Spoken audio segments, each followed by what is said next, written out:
வணக்கம், welcome to orange candy. நம்ம இன்றைக்கி பார்க்க போகிற ரெசிபி வந்து ஒரு நான்வெஜ் ரெசிபி. இது வந்து சிக்கன் குழம்பு. ரொம்ப சிம்பிளாகவும் டேஸ்டியாகவும் எப்படி சிக்கன் குழம்பு செய்கிறதுன்னு நம்ம இப்போ பார்க்கலாம். அதுக்கு தேவையான பொருள் என்னென்னு பார்த்துக்கலாம். இப்போ வந்து 1/2 kg சிக்கன் எடுத்துருக்கோம். நல்லா கட் பண்ணி வாஷ் பண்ணி வச்சுருக்கோம். அதுக்கு நல்லா ஒரு பெரிய சைஸ் தக்காளி ஒன்று நல்லா சாப் பண்ணி வச்சுருக்கோம். ஒரு கொத்து கருவேப்பிலை, காரத்துக்கு வந்து 2 பச்சை மிளகா, அப்புறமா கொஞ்சமாக கொத்தமல்லி, அப்புறமா ஒரு பெரிய டேபிள் ஸ்பூன் இஞ்சி பூண்டு பேஸ்ட்டு, அப்புறமா ஒரு 1.5 பெரிய வெங்காயம் வந்து நல்லா சாப் பண்ணி வச்சுருக்கோம். அப்புறமா வந்து குழம்பு மிளகாய் தூள் வந்து ஒரு 4 ஸ்பூன் எடுத்து வச்சுருக்கோம். 4லேருந்து 5 ஸ்பூன். உங்களுக்கு காரம் அதிகமாக வேணும் நீங்கள் அதிகமாக போட்டுக்கலாம், இல்லைன்னா கொஞ்சம் கம்மி பண்ணிக்கலாம்.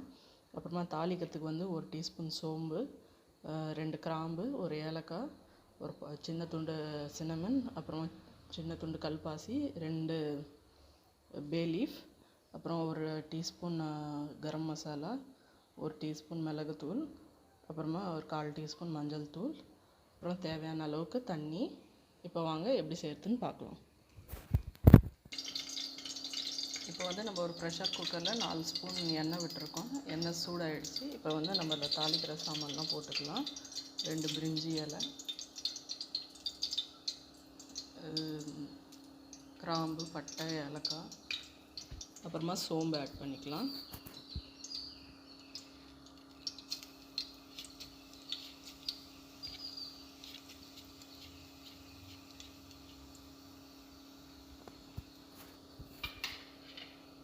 சோம்பு கொஞ்சம் நல்லா பொரியட்டும்.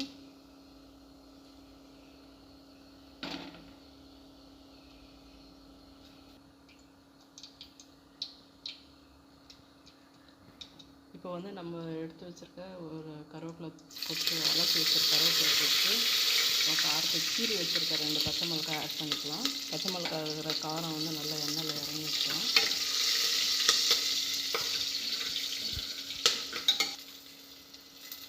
இப்போ நம்ம நறுக்கி வச்சுருக்க வெங்காயத்தை ஆட் பண்ணிடலாம்.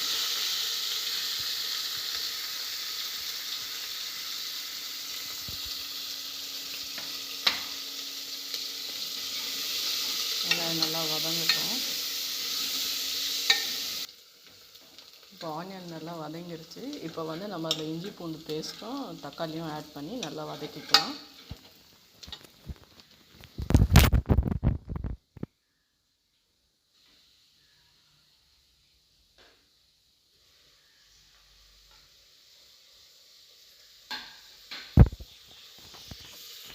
தக்காளி நல்லா வதங்கட்டும்.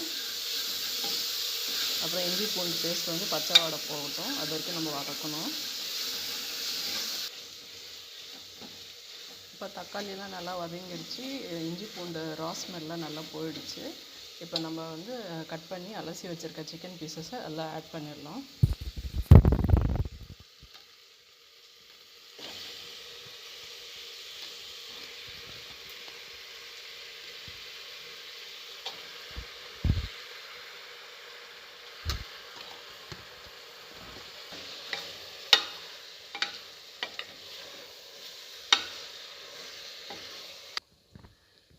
இப்போ நம்ம எடுத்து வச்சுருக்க ஒரு 5 டீஸ்பூன் குழம்பு மிளகாத்தூள் ஆட் பண்ணிக்கலாம். இன்கேஸ் உங்கள்கிட்ட குழம்பு மிளகாத்தூள் இல்லைன்னா மிளகாத்தூளும் மல்லித்தூளும் கலந்து ஆட் பண்ணிக்கலாம். 1:3 ரேஷியோவில். அப்புறமா கொஞ்சம் மஞ்சத்தூளும் கரம் மசாலாவும் இதில் ஆட் பண்ணிடலாம்.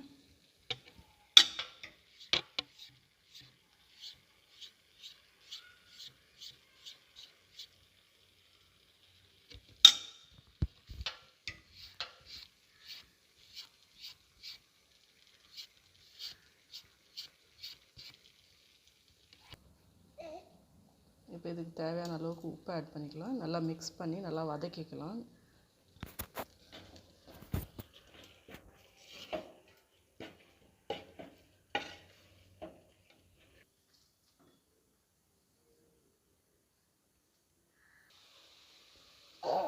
இப்போ நம்மளுக்கு கிரேவிக்கு தேவையான அளவுக்கு வாட்டர் ஆட் பண்ணிக்கலாம். வாட்டர் ஆட் பண்ணிட்டு நம்ம லிட் க்ளோஸ் பண்ணி ப்ரெஷர் குக்கரில் வந்து ஒரு விசில் வர வரைக்கும் நம்ம க்ளோஸ் பண்ணி வேக விட்டுடலாம். இப்போ வந்து நம்ம குக்கரில் லிட் போட்டு க்ளோஸ் பண்ணிடலாம். க்ளோஸ் பண்ணிட்டு ஒரு விசில் வர வரைக்கும் வெயிட் பண்ணலாம்.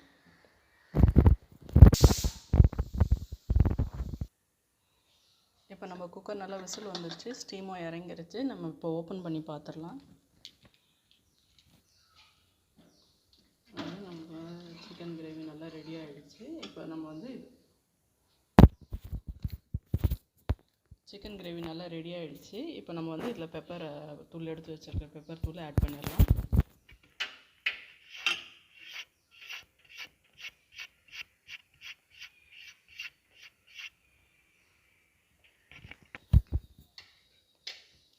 பெப்பர் தூள் ஆட் பண்ணிட்டு நல்லா 2 நிமிஷம் அது கொஞ்சம் கொதிக்க விடலாம்.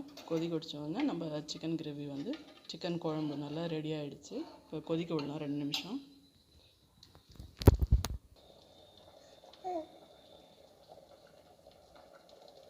இப்போ குழம்பு நல்லா கொதிச்சிச்சு. இப்போ நம்ம ஸ்டவ் ஆஃப் பண்ணிடலாம். நம்ம சிக்கன் குழம்பு வந்து கோழிக்கறி குழம்பு வந்து ரெடி ஆகிடுச்சு. இப்போ நம்ம வந்து சர்வ் பண்ணிடலாம்.